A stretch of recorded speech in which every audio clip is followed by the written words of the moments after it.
कार्बनिक यौगिक। अब पढ़ते हैं हम ऑर्गेनिक कंपाउंड्स के बारे में, कार्बनिक यौगिक के बारे में। देखो कार्बनिक यौगिक क्या होते हैं, ऐसे यौगिक जिनके अंदर कार्बन मौजूद है, उसको हम क्या बोलेंगे, कार्बनिक यौगिक। जो भी यौगिक है ना जिसके अंदर कार्बन है उसको हम बोलेंगे कार्बनिक यौगिक। क्लियर है।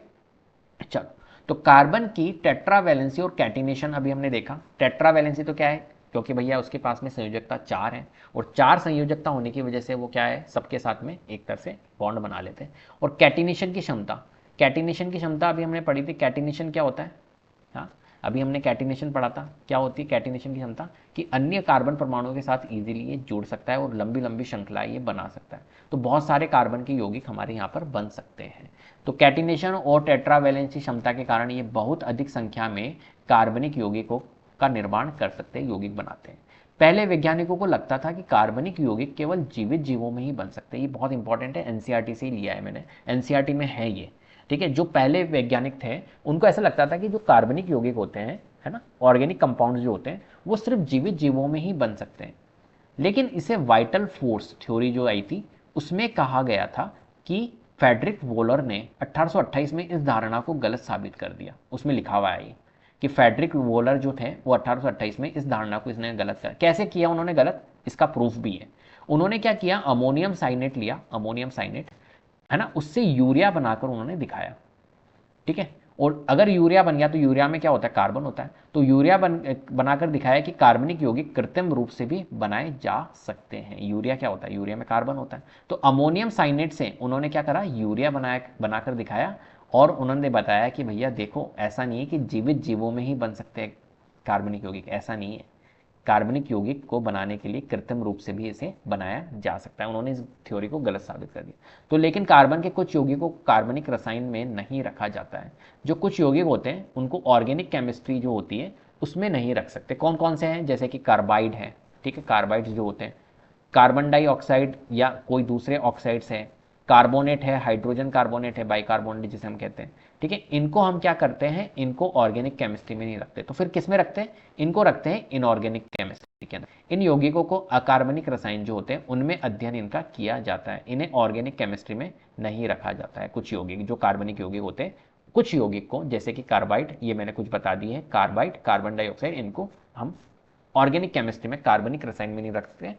जिसमें किस में रखते हैं, अकार्बनिक रसायन में इन्हें रखा जाता है, उनमें ही इसका अध्ययन किया जाता है। ठीक है, चलो क्या होता है भैया, संतृप्त और असंतृप्त कार्बनिक यौगिक। अभी मैंने आपको बताया था संतृप्त, सैचुरेटेड, असंतृप्त। ठीक है, कार्बन और हाइड्रोजन के यौगिकों को हाइड्रोकार्बन कहा जाता है, मैंने अभी आपको बताया था। जिनके अंदर, ऐसे यौगिक जिनके अंदर हाइड्रोजन है और कार्बन है, ठीक है, उन यौगिकों को हम क्या बोलते हैं, हाइड्रोकार्बन बोलते हैं। और ये मुख्यतः दो प्रकार के होते हैं। कौन कौन से, एक तो होता है संतृप्त यौगिक और एक होता है असंतृप्त यौगिक। संतृप्त यौगिक सैचुरेटेड कंपाउंड्स जिन्हें बोलते हैं, असंतृप्त यौगिक जिन्हें अनसैचुरेटेड कंपाउंड्स हम कहते हैं। ठीक है, क्या होता है भैया संतृप्त यौगिक, तो संतृप्त यौगिक हाइड्रोकार्बन दो टाइप के होते हैं, संतृप्त हाइड्रोकार्बन और असंतृप्त हाइड्रोकार्बन। संतृप्त हाइड्रोकार्बन मतलब जिनके बीच में एकल आबंध है, एकल बंध है, एकल बंध, सिंगल बॉन्ड, संतृप्त हाइड्रोकार्बन। असंतृप्त में मतलब द्वि, डबल बॉन्ड और ट्रिपल बॉन्ड, उनको हम बोलेंगे असंतृप्त हाइड्रोकार्बन। तो एकल आबंध जैसे एल्केन हुआ, अभी हम पढ़ेंगे, अभी आपको समझ में नहीं आ रहा होगा एल्केन, एल्कीन, एल्काइन क्या है, अभी हम समझाएंगे। तो एकल आबंध जैसे एल्केन और द्वि आबंध जैसे एल्कीन और एल्काइन। ठीक है, इसके बारे में अभी हम पढ़ेंगे, चिंता मत करो। लेकिन जिसके बीच में सिंगल बॉन्ड है उनको बोलते हैं संतृप्त, और जिनके बीच में डबल और ट्रिपल बॉन्ड है उनको बोलते हैं हम असंतृप्त हाइड्रोकार्बन। ठीक है, असंतृप्त यौगिक। चलो, तो संतृप्त यौगिक के बारे में पूरा पढ़ लेते हैं अच्छे से और फिर समझते हैं पूरा प्रोसेस। देखो, संतृप्त यौगिकों में कार्बन परमाणु केवल एकल बॉन्ड द्वारा जुड़े जाते हैं। जैसे कि आप यहां पर देख पा रहे होंगे, कार्बन और हाइड्रोजन के बीच में सिंगल बॉन्ड है। यहां पर देखो सिंगल बॉन्ड चल रहा है। ठीक है, तो संतृप्त यौगिकों में कार्बन परमाणु केवल एकल बॉन्ड द्वारा यहां पर जुड़े जाते हैं। तो ये कार्बन और कार्बन के बीच में क्या है, सिंगल बॉन्ड है। ठीक है, तो एकल बॉन्ड है। उदाहरण के लिए जैसे एथेन हुआ, तो C2H6 का संरचनात्मक निर्माण निम्नलिखित चरणों में होता है, जैसा कि यहाँ पर मैंने बना रखा है। कैसे बनाओगे C2H6, देखो मैं आपको बनाना सिखाता हूँ। जैसे यहाँ पर लिखा हुआ है C2H6, तो आप पहले तो क्या करो, कार्बन 2 है तो कार्बन 2 लिखो, ये कार्बन 2 लिख दिया, और कार्बन कार्बन के बीच में सिंगल बॉन्ड बना दो। पहला काम ये करना है, सिंगल बॉन्ड पहले बना दो। ठीक है, कुछ भी हो पहले सिंगल बॉन्ड बनाना है आपको। सिंगल बॉन्ड बना दिया। अब देखो हाइड्रोजन कितने हैं यहाँ पर, हाइड्रोजन 6 है। तो हाइड्रोजन 6 बनाओ। कैसे बनाओगे हाइड्रोजन 6? एक हाइड्रोजन यहाँ रख दिया, एक हाइड्रोजन यहाँ रख दिया, एक हाइड्रोजन यहाँ रख दिया, 3 हाइड्रोजन यहाँ हो गए। इस कार्बन के पास में एक हाइड्रोजन यहाँ, एक हाइड्रोजन यहाँ, एक हाइड्रोजन, 6 हाइड्रोजन हो गए, फिल हो गए पूरे पूरे हाइड्रोजन फिल हो गए। तो C2H6 हमारा इस तरीके से बन गया। तो कार्बन और कार्बन के बीच में क्या है? कार्बन और कार्बन के बीच में सिंगल बॉन्ड है, इसको हम बोलेंगे एकल बॉन्ड। ठीक है, तो ये एक तरह से क्या है, एकल बॉन्ड अगर है तो उसको हम क्या बोलेंगे? उसको हम बोलेंगे कार्बन कार्बन के बीच में जब भी एकल बॉन्ड होता है उसको हम बोलते हैं संतृप्त यौगिक। अभी मैंने आपको बताया था ये यौगिक क्या है, ये C2H6, ये एक तरह से C2H6 क्या है, ये है संतृप्त यौगिक। ठीक है, अभी असंतृप्त यौगिक के बारे में भी पढ़ेंगे। तो सबसे पहले हमें क्या करना है, दो कार्बन परमाणुओं को एकल सिंगल बॉन्ड से जोड़ा जाता है। देखो कार्बन परमाणुओं को हमने क्या करा, एकल सिंगल बॉन्ड से जोड़ा। फिर अब प्रत्येक कार्बन परमाणु की 3 संयोजकता अधूरी होती है।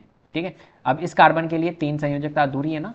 ठीक है, क्योंकि देखो एक तो हो गई, कार्बन कार्बन के बीच में एक बॉन्ड तो लग गया। ठीक है, तो एक तो है, लेकिन 3 संयोजकता, क्योंकि इसकी कितनी होती है, कार्बन की संयोजकता जो होती है वो 4 होती है। तो 4 करने के लिए एक तो कंप्लीट है, 3 और लगानी है, तो एक हाइड्रोजन यहाँ लगा दिया, एक हाइड्रोजन यहाँ लगा दिया, एक हाइड्रोजन यहाँ लगा दिया, तो इस कार्बन की 4 कंप्लीट हो गई। ऐसे इस कार्बन के लिए 4 इस तरीके से हो गई। तो इस तरीके से यहाँ पर होता है। तो अधूरी होती है जिसे हाइड्रोजन परमाणु द्वारा पूरा यहाँ पर करते हैं हम। इसका इलेक्ट्रॉन डॉट स्ट्रक्चर भी इसी प्रकार बनाया जाता है जैसा कि आप यहाँ पर देख रहे हो। अभी मैं आपको बता के बताऊंगा, देखो ये वाला स्ट्रक्चर। इसी विधि से आप प्रोपेन C3H8 का निर्माण भी अपन कर सकते हैं। चलो एक काम करते हैं, C3H8 का निर्माण करता हूँ मैं, है ना। ये तो हमारा बना हुआ था। एक काम करता हूँ मैं, ये बोल रहा है अपने को C3H8, तो देखो C3H8 बहुत ध्यान से समझना कैसे। सबसे पहले देखना कार्बन कितने हैं यहाँ पर, 3, तो मैं यहाँ पे लिख देता हूँ कार्बन 3 है, तो कार्बन 3 लगा दिए। और कार्बन कार्बन के बीच में मैंने सिंगल सिंगल बॉन्ड लगा दिया। पहला काम ये करना है, सिंगल बॉन्ड लगाना है आपको। तो कार्बन कार्बन के बीच में मैंने सिंगल बॉन्ड लगा दिया, तो कार्बन 3 मैंने लिख दिया। अब कितने हाइड्रोजन यहाँ पर देखो 8 है, तो मैंने क्या करा, 8 हाइड्रोजन लेने के लिए एक हाइड्रोजन यहाँ रखा, एक हाइड्रोजन यहाँ रखा, एक हाइड्रोजन यहाँ रखा, एक हाइड्रोजन यहाँ रखा, एक हाइड्रोजन यहाँ रखा, एक हाइड्रोजन यहाँ रखा। कितना हाइड्रोजन होगा, तो एक हाइड्रोजन यहाँ रख लो, एक हाइड्रोजन यहाँ रख लो। तो देखो इस कार्बन के पास में 1 2 3 और एक बॉन्ड, ये 4। ऐसे इस कार्बन के पास में 1 2 3 4 कर रहा है ये संयोजकता पूरी। 4 संयोजकता आपको, कार्बन की जो संयोजकता होती है वो 4 होती है। ऐसे इस कार्बन के पास में 1 2 3 4, सब कार्बन के पास में 4 4 है, कोई दिक्कत नहीं। ठीक है, तो यहां पर इस तरीके से इसका क्या बनेगा, एक तरह से स्ट्रक्चर बनेगा। अब इलेक्ट्रॉन डॉट स्ट्रक्चर क्या होता है, इलेक्ट्रॉन डॉट संरचना क्या होती है, इस चीज को समझते हैं और कैसे बनाते हैं इसको भी समझ लेते हैं। ठीक है, देखो ये तो मैं हटा देता हूं और मैं इलेक्ट्रॉन डॉट संरचना सबसे पहले बनाता हूं किसकी, इसकी, किसकी, C2H6 की। ठीक है, एथेन जिसे हम कहते हैं। देखो सबसे पहला काम क्या करना है, कार्बन 2 C2H6 है, यहां लिख लेता हूं मैं C2H6, बहुत ध्यान से समझना, C2H6 है। ठीक है, तो C2H6 के लिए मैं क्या करूंगा, एक काम करता हूं मैं यहां बना देता हूं। ठीक है, यहां पे स्पेस है ना अपने पास में, तो देखो C2H6, इसकी मेरे को इलेक्ट्रॉन डॉट स्ट्रक्चर बनाना है। तो पहला काम मैं क्या करूंगा, यहां पर कार्बन ले लेता हूं। तो कार्बन मेरे पास में कितना है, एक कार्बन मैंने यहां ले लिया, एक कार्बन, और एक कार्बन मैंने यहां ले लिया, 2 कार्बन रख लिए मैंने, कोई दिक्कत, 2 कार्बन है, 2 कार्बन मैंने रख लिए। ठीक है, चलो, और हाइड्रोजन कितने हैं मेरे पास में, हाइड्रोजन है मेरे पास में 6, C2H6 बोला है इसने, तो हाइड्रोजन मेरे पास में कितने हैं, हाइड्रोजन है मेरे पास में 6। ठीक है, जैसा कि यहां पर आपको दिख रहा है हाइड्रोजन 6। ठीक है, वैसे ही मेरे को यहां पर हाइड्रोजन लगाने पड़ेंगे 6, तो 2 हाइड्रोजन, दो कार्बन मैंने रख लिए, 2 कार्बन थे, हाइड्रोजन 6, तो हाइड्रोजन 6। हाइड्रोजन 6 को मैं कैसे लगा सकता हूं, देखो एक हाइड्रोजन यहां ले लिया, एक हाइड्रोजन यहां ले लिया, एक हाइड्रोजन यहां, ऐसे यहां पर एक हाइड्रोजन, यहां पर एक हाइड्रोजन, यहां पर एक हाइड्रोजन। ठीक है, ले लिए, इस तरीके से 6 हाइड्रोजन हो गए। अब क्या करूंगा मैं, देखो इस कार्बन के पास में, इस कार्बन की जो, ये कार्बन जो है इसका कितना होता है, हमारा परमाणु क्रमांक 6 होता है, और 2 और 4 इस तरीके से इसकी इलेक्ट्रॉनिक कॉन्फ़िगरेशन होती है। ठीक है, जो इसकी संयोजकता होती है, जो इसकी वैलेंसी होती है, ठीक है, वो कितनी होती है, 4 होती है। पहली बात, लास्ट शेल में कितना होता है इसका, लास्ट शेल में होता है 4, जो लास्ट के एल शेल जो होती है इसकी लास्ट वाली, ठीक है, अंतिम शेल, बाहरी शेल जो होती है, बाहरी कक्ष होता है, उसके अंदर 4 इलेक्ट्रॉन्स होते हैं। बाहरी कक्ष में जितने होते हैं उनको यहाँ पर लिखने होते हैं, तो 4 इलेक्ट्रॉन्स होते हैं ना यहाँ पर, तो हम 4 लिख लेते हैं यहाँ पर, 4, 1 1 2 3 4। ठीक है, इस तरीके से हम यहाँ पर बना लेंगे, ये यहाँ पर बना रखें तो ये हम 4 बना लेंगे। ठीक है, अब देखो ये क्या करेगा, यहाँ पर ये एक इलेक्ट्रॉन इससे ले, हाइड्रोजन का कितना होता है, हाइड्रोजन का 1 होता है परमाणु क्रमांक, तो 1, संयोजकता 1 होती है, 2, 3। ठीक है, कोई दिक्कत, कोई परेशानी नहीं है अभी तक। चलो अब क्या करें भैया, इस कार्बन की भी कितनी होती है, 4 होती है। ठीक है, तो यहां पर मैं ले लेता हूं, देखो इस हाइड्रोजन के लिए लगा देता हूं 1, 2, 3। ऐसे ये जो कार्बन है इसके लिए मैंने लगा दिया 1, यहां पर लगाया। ठीक है, क्योंकि इसकी कितनी होती है, 4 होती है, तो 1 यहां मैंने लगाया। ठीक है, इसी तरीके से 1 मैंने यहां लगाया, 1 यहां लगाया और 4 मैंने यहां कंप्लीट कर ली। ठीक है, अब देखो अगर आप इसको देख रहे हो तो 1, 2, इसको कार्बन, इस कार्बन को अष्टक बनाना है, इसको अष्टक बनाने के लिए 8 चाहिए। तो इस कार्बन के पास में देखो 1, 2, 3, 4, 5, 6, 7, 7 ही हुए, एक नहीं है इसके पास में। क्या नहीं है, एक नहीं है। तो क्या करेगा ये एक तरह से ये वाला इलेक्ट्रॉन लेगा इस कार्बन से, ये वाला इलेक्ट्रॉन, एक इलेक्ट्रॉन की यहां पर क्या होगी, शेयरिंग होगी। समझ रहे हो मेरी बात को बहुत ध्यान से। ठीक है, तो यहां पर एक तरह से ये इस इलेक्ट्रॉन को शेयर करेगा। तो ये क्या करेगा, एक तरह से ये अपना ऑक्टेट बनाने के लिए, ये अपना अष्टक बनाने के लिए इस तरीके से देखना, बहुत ध्यान से समझना, ये ले लिया इसने, ये बना दिया इसने अष्टक। अब इस वाले कार्बन के पास में देखो 1, 2, 3, 4, 5, 6, 7, 7 है। अष्टक बनाने के लिए ये यहां से लेगा, ये यहां से अष्टक बनाएगा। ठीक है, तो एक तरह से ये देखो कार्बन कार्बन के बीच में क्या हो रहा है, एक इलेक्ट्रॉन शेयर हो रहा है, सिंगल बॉन्ड जिसे हम कह रहे हैं, कार्बन कार्बन के बीच में सिर्फ एक ही इलेक्ट्रॉन शेयर हो रहा है, इसे कहते हैं सिंगल बंध बन रहा है कार्बन कार्बन के बीच में। ठीक है, और हाइड्रोजन कार्बन के बीच में यहाँ पे भी सिंगल बंध बन रहा है, कार्बन हाइड्रोजन यहाँ पे भी सिंगल बंध बन रहा है, यहाँ पे भी सिंगल बंध बन रहा है, ऐसे यहाँ पर यहाँ सिंगल बंध, यहाँ सिंगल बंध, यहाँ सिंगल बंध। ठीक है, इस तरीके से। तो अभी हमने बताया था ना कैसे C2H6 का बनाया था मैंने, कार्बन कार्बन 2 रखे मैंने, हाइड्रोजन 1 यहाँ रखा, एक हाइड्रोजन यहाँ रखा, एक हाइड्रोजन यहाँ रखा, हाइड्रोजन हाइड्रोजन हाइड्रोजन, हो गए 6 हाइड्रोजन, और कार्बन कार्बन के बीच में सिंगल। तो इस कार्बन की 4 हो गए कंप्लीट, इस तरीके से बनता है, और इलेक्ट्रॉन डॉट स्ट्रक्चर इस तरीके से बनता है। ठीक है, चलिए तो देखो इस विधि से आप प्रोपेन C3H8 का भी निर्माण अपन कर सकते हैं। तो संतृप्त यौगिकों के गुण, जो संतृप्त यौगिक होते हैं उनके क्या गुण है भैया, ये यौगिक जो होते हैं वो रासायनिक रूप से बहुत लेस होते हैं, रिएक्टिव, लेस रिएक्टिव होते हैं। ठीक है, और इनमें सभी बॉन्ड सिंगल होते हैं, जितने भी संतृप्त यौगिक होते हैं इसके अंदर क्या होते हैं, सिंगल बॉन्ड बनते हैं, और मुख्यतः ये एल्केन श्रेणी में आते हैं। अभी हम पढ़ेंगे एल्केन श्रेणी क्या होती है। तो एल्केन श्रेणी के अंदर ये यहाँ पर आपको देखने को मिलते हैं। चलो आगे बढ़ते हैं। असंतृप्त यौगिक क्या होते हैं भैया, असंतृप्त यौगिक, जब कार्बन परमाणु बीच डबल या ट्रिपल बॉन्ड होते हैं तो वे असंतृप्त यौगिक होते हैं। सिंगल बॉन्ड मतलब संतृप्त यौगिक, और डबल या ट्रिपल बॉन्ड मतलब असंतृप्त यौगिक। ठीक है, जैसे कि फॉर एग्जांपल आप देख रहे होंगे एथीन, एथीन का जो फॉर्मूला होता है रासायनिक सूत्र वो होता है C2H4। ठीक है, बहुत ध्यान से समझना है, C2H4। क्या करूंगा मैं, सबसे पहले देखो कार्बन 2 है तो पहला काम कार्बन 2 बना लो। ठीक है, फिर हाइड्रोजन 4 है तो हाइड्रोजन 4 लगा लो। देखो कार्बन कार्बन के बीच में सिंगल बॉन्ड, पहले सिंगल बॉन्ड, पहला काम करना है एक ही सिंगल बॉन्ड लगाना है, कुछ भी हो सिंगल बॉन्ड लगा दो।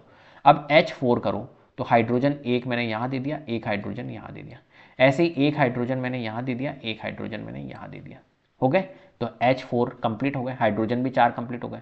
अब देखो तुम यहां पर इस कार्बन के पास में संयोजकता पूरी करनी है ना, कार्बन की संयोजकता 4 होती है, तो यहां पर 1, 2, 3, 4 तो हुई नहीं, इस कार्बन के लिए 4 करने पड़ेंगे हमारे। ठीक है, इसकी संयोजकता क्या होगी, अधूरी रह गई। ठीक है, ऐसे इस कार्बन के पास में 1, 2, 3, इस कार्बन की भी संयोजकता अधूरी रह गई। तो अब इस कार्बन कार्बन के बीच में क्या होगा, सिंगल बॉन्ड नहीं होगा, यहां पर होगा डबल बॉन्ड, जब जाके कार्बन की संयोजकता पूरी हो जाएगी। तो देखो C 1, 2, 3, 4, ऐसे इस कार्बन की 1, 2, डबल 4 हो गई संयोजकता पूरी। तो कुल मिला के कार्बन कार्बन के बीच में यहां पर क्या है, डबल बॉन्ड है। ठीक है। और डबल बॉन्ड आपको क्या दिखा रहा है, एक तरह से दो जोड़ी इलेक्ट्रॉन्स यहाँ पर शेयर हो रहे हैं। अगर मैं इसकी क्या बनाऊं, मैं इसका इलेक्ट्रॉन डॉट स्ट्रक्चर बनाऊं तो कैसे बनाऊंगा, किस तरीके से बनाऊंगा, इसको देख लेते हैं। देखो क्या करेगा, सबसे पहले बात कार्बन लिखो यहाँ और एक कार्बन यहाँ लिखो। दो कार्बन थे, दो कार्बन मैंने लिख दिए। ठीक है, पहला काम यही करना है। अब देखो यहाँ पर हाइड्रोजन कितने हैं, 4। तो एक काम करते हैं, हाइड्रोजन यहाँ लगा देता हूँ, एक हाइड्रोजन यहाँ, एक हाइड्रोजन यहाँ, एक हाइड्रोजन यहाँ, एक हाइड्रोजन यहाँ। हाइड्रोजन के पास में कितना होता है भैया, इसकी जो संयोजकता होती है वो 1 होती है। ठीक है, परमाणु क्रमांक 1 होता है, लास्ट शेल में 1 ही होगा। ऐसे ही इस हाइड्रोजन का 1, हाइड्रोजन 1, हाइड्रोजन 1। कार्बन जो होता है उसका मैंने आपको बताया था, इसके जो लास्ट शेल में होता है वो कितना होता है, लास्ट कक्ष में जितना होता है उतना लिखने होते हैं। तो 4 होता है, तो 4 में यहाँ पर लिख लेता हूँ। 4 में कैसे करूँगा, यहाँ पर देखो, एक मैंने यहाँ लिख दिया। ठीक है, अब ये लगाने का तरीका आपको पता होना चाहिए। एक्चुअली में इसको 4 रखना है मेरे को, 4 में कैसे रखूँगा, एक मैंने यहाँ रख दिया। ठीक है, और एक काम करते हैं, एक मिनट, हाइड्रोजन को भी तो डुप्लेट बनाने पड़ेंगे, तो यहाँ रख लेता हूँ, एक यहाँ और एक ये। तो हाइड्रोजन अपना कंप्लीट कर लेगा डुप्लेट, ऐसे ये वाला हाइड्रोजन भी अपना डुप्लेट कंप्लीट कर लेगा। ठीक है, तो 1 2, ये कार्बन के 2 हो गए। क्रॉस से कर देता हूँ, कार्बन हाइड्रोजन को डॉट से कर रहा हूँ तो इसको क्रॉस से कर देता हूँ। एक काम करते हैं, ईजी रहेगा आपके लिए समझने के लिए। ठीक है, ऐसे ये 2 हो गए। ऐसे इस कार्बन के ये यहाँ पे 2, देखो कार्बन के 2 है। ठीक है, और कार्बन को 4 कंप्लीट करने, तो क्या किया जाए भैया, कार्बन को एक्चुअली में यहाँ पर अगर इस कार्बन के पास में देखोगे तो इस कार्बन के पास में कितने हैं, 1 2 3 4, ये 4 ही है। ठीक है, इस कार्बन की लास्ट शेल में कितने होते हैं, 4 होते हैं। तो कार्बन के तो 2 रख दिए, तो 2 यहाँ रख देते, एक काम करते हैं। ऐसे इस कार्बन की 1 2, लास्ट शेल में 4 होते हैं, तो 4 यहाँ। अब देखो इस कार्बन को अपनी संयोजकता पूरी करनी है, तो कार्बन की कार्बन की अष्टक पूरा करना है। तो कार्बन के पास में 1 2 3 4 5 6, तो 2 इलेक्ट्रॉन्स कहीं से लें। तो ये क्या करेगा, इस कार्बन को बोलेगा भैया मेरे को 2 इलेक्ट्रॉन की ज़रूरत है अष्टक बनाने के लिए, क्या दे देगा, क्या, ये कहेगा ले ले। तो ये 2 इलेक्ट्रॉन इसको दे देगा, तो कुल मिला के ये यहाँ से यू बन जाएगा। ठीक है, ऐसे ही ये वाला कार्बन कहेगा भाई मेरे पास में 1 2 3 4 5 6, मेरे को भी अष्टक बनाना है, तू दे दे। तो ये क्या करेगा, ये 2 इलेक्ट्रॉन इसको दे देगा, तो ये भी अष्टक बना लेगा। बन गए दोनों के अष्टक, काम हो गया अपना कंप्लीट। चलो, तो हुआ क्या, ये वाले 2 इलेक्ट्रॉन्स इस कार्बन के काम आए और ये वाले 2 इलेक्ट्रॉन्स इस कार्बन के काम आए। तो कुल मिला के ये 2 जोड़ी जो इलेक्ट्रॉन्स हैं ये यहाँ पर क्या हुए, एक तरह से शेयर हुए हैं। ठीक है, इस तरीके से इलेक्ट्रॉन डॉट स्ट्रक्चर बनाना होता है, बहुत आसान होता है, कोई दिक्कत नहीं। शुरू शुरू में दिक्कत हो सकती है आपको बनाने में, बट बाद में आप समझ जाओगे। तो क्या करना है, सबसे पहला क्या करना है, सबसे पहला काम जब ये बनाते हैं ना अपन, तो 2 कार्बन परमाणु को सिंगल बॉन्ड से जोड़ो, हमने जोड़ा भी था यहाँ पर। और फिर प्रत्येक कार्बन परमाणु की एक संयोजकता अधूरी रह जाती है, लेकिन यहाँ पर रही थी, तो हमने क्या करा, कार्बन कार्बन के बीच में क्या कर दिया, डबल बॉन्ड लगा दिया। ठीक है, चलो आगे चलो, अब देख लेते हैं। देखो एथाइन को, एथाइन का जो फॉर्मूला होता है वो कितना होता है, C2H2। कितना होता है, C2H2। देखते हैं C2H2 कैसे बनाते हैं। पहले तो मैं बनाऊंगा इसका स्ट्रक्चर। ठीक है, तो देखो कार्बन 2 है, तो मैंने करा कार्बन 2। अब मैंने कहा था आपको हमेशा क्या करो, कार्बन कार्बन के बीच में सिंगल बॉन्ड लगाओ, लगा दिया। अब हाइड्रोजन कितने हैं, हाइड्रोजन है हमारे 2, तो हाइड्रोजन 2 को मैं कैसे रखता हूँ, इस कार्बन के पास में एक हाइड्रोजन रख देता हूँ और इस कार्बन के पास में एक हाइड्रोजन रख देता हूँ। ठीक है, रख दिया। अब देखो कार्बन को संयोजकता पूरी करनी है, कार्बन के पास में कार्बन की संयोजकता कितनी होती है, 4। अब यहाँ पर कार्बन है, तो कार्बन की एक कार्बन यहाँ, एक हाइड्रोजन यहाँ है, 1 और 2, और इस कार्बन के पास में भी 1 और 2।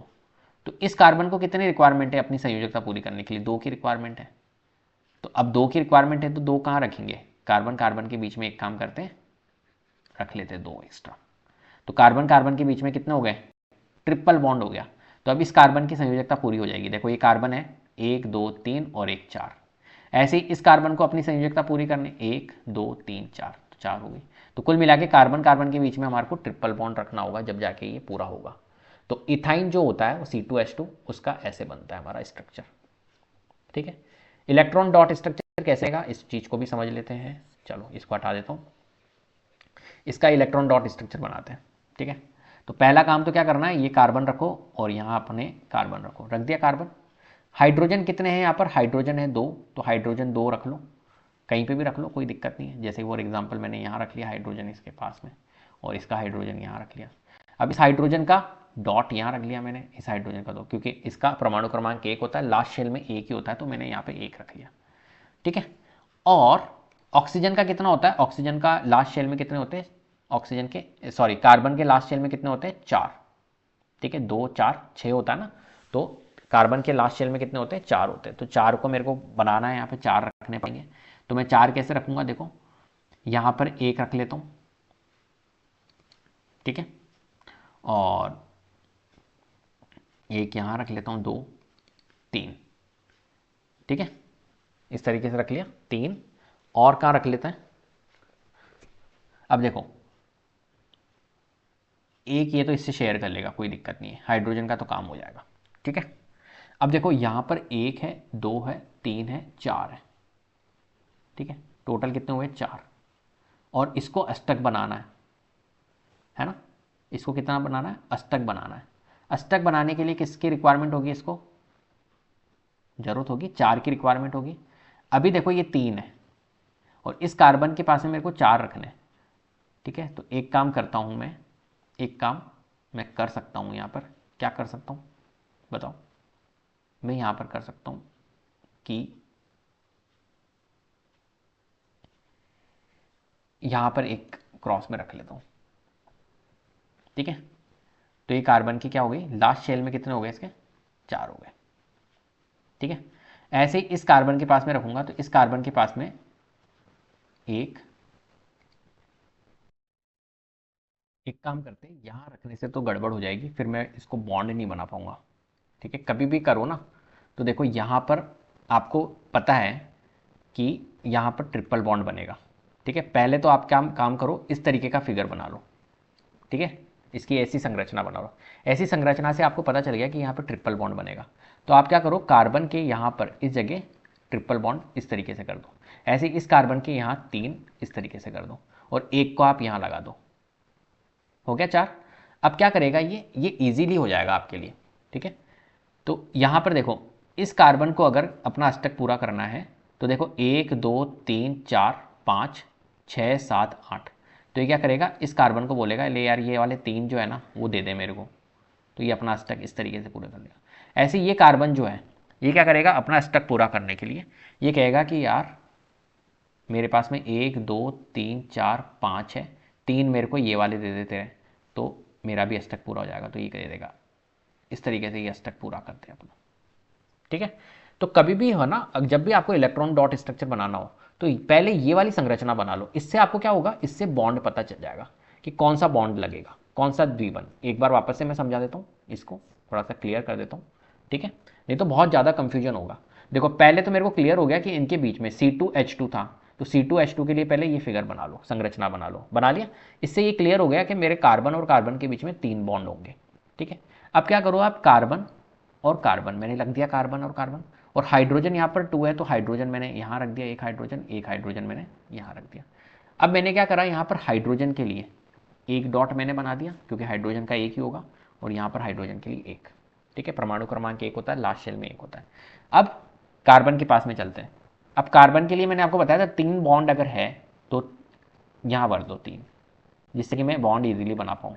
हालांकि मैंने शुरू में देखो यहाँ रखा था, यहाँ रखा था, यहाँ रखा था, वो भी रख सकते, कोई दिक्कत नहीं, लेकिन दिक्कत आती है शेयरिंग में, जब ये बॉन्ड बनाएंगे उसमें दिक्कत आएगी, है ना, थोड़ा सा रिप्रेजेंटेशन बहुत टफ हो जाएगा। तो इस तरीके से यहाँ पर ये 3 बॉन्ड पता चल गए, तो इस तरीके से 3 रख दिए। अगर 2 होता तो यहाँ पे 2 रख लेते हैं, 3 हो गए। अब देखो कार्बन के लास्ट शेल में कितने होते हैं, 2 फिर 4, लास्ट शेल में 4 होता है। तो कार्बन के लिए आपने 3 तो यहाँ रख दिए, एक और क्रॉस लगाना पड़ेगा कार्बन के लिए। मैं कहाँ लगाऊँ, यहाँ लगाऊँ, यहाँ लगाऊँ, कहाँ लगाऊँ, तो देखो बहुत ध्यान से समझना। इस कार्बन के लिए मैं यहाँ पे लगाऊंगा, जिससे क्या होगा, ये हाइड्रोजन भी तो अपना डुप्लेट बनाएगा, तो ये इसको ऐसे शेयर कर लेगा हाइड्रोजन के लिए। मेरी बात समझ में आ रही है, ऐसे ही क्लियर। ऐसे ही इस कार्बन के लिए मैं यहाँ बना दूंगा, तो इसके भी 4 हो जाएंगे। अब ये क्या करेंगे, अपने ऑक्टेट कंप्लीट करने के लिए बनाएंगे, तो ये एक तरह से शेयरिंग इस तरीके से होगी। ठीक है, ये कार्बन अपनी शेयरिंग करेगा, इस तरीके से। और ये वाला कार्बन ये शेयरिंग कैसे करेगा, इसके हो गए ना, देखो 3, सॉरी यहां से इसने कार्बन ने कर लिया, ऐसे ये कार्बन क्या करेगा, 1 2 ये इससे बनाएगा। इस तरीके से ये बनाई जाती है, ठीक है। अष्टक कंप्लीट कर लिया। तो असंतृप्त यौगिक के क्या गुण होते हैं, ये यौगिक अधिक प्रतिक्रियाशील, मोर रिएक्टिव होते हैं बहुत ज़्यादा, इनमें डबल या ट्रिपल बॉन्ड होते हैं, और ये एल्किन और एल्काइन इस श्रेणी में यहाँ पर आते हैं। एल्केन किस में आते हैं, हमारे संतृप्त में, और एल्किन और एल्काइन असंतृप्त में, ठीक है। मुख्य अंतर क्या है भैया संतृप्त बनाम असंतृप्त, इनको देख लेते हैं। तो देखो संतृप्त यौगिक जो होते हैं और असंतृप्त यौगिक जो होते हैं, इनमें क्या डिफरेंस होता है, क्या अंतर होता है। तो जो संतृप्त यौगिक होते हैं उनका जो प्रकार होता है बॉन्ड का, वो क्या होता है, सिंगल बॉन्ड होते हैं, और असंतृप्त यौगिक में डबल और ट्रिपल बॉन्ड होते हैं। उदाहरण के तौर पर जैसे मीथेन आपने देखा था, CH4 सिंगल बॉन्ड था, एथेन है, प्रोपेन है, इनके बीच में सिंगल बॉन्ड था।